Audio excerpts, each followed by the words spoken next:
Militer Rusia kembali melakukan pengintaian ke posisi pasukan Ukraina. Rekamannya ramai beredar di Telegram pada Senin, 17 Oktober 2022. Dalam keterangan unggahan disebutkan pengintaian dilakukan dengan memperhatikan pos pengamatan Ukraina yang berada di semak-semak. Pos pengintaian tersebut segera dihancurkan artileri Rusia.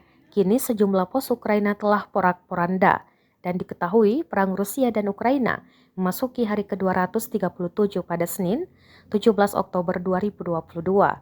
Presiden Ukraina Volodymyr Zelensky mengungkapkan situasi sangat parah berlangsung di wilayah timur Donetsk dan Luhansk.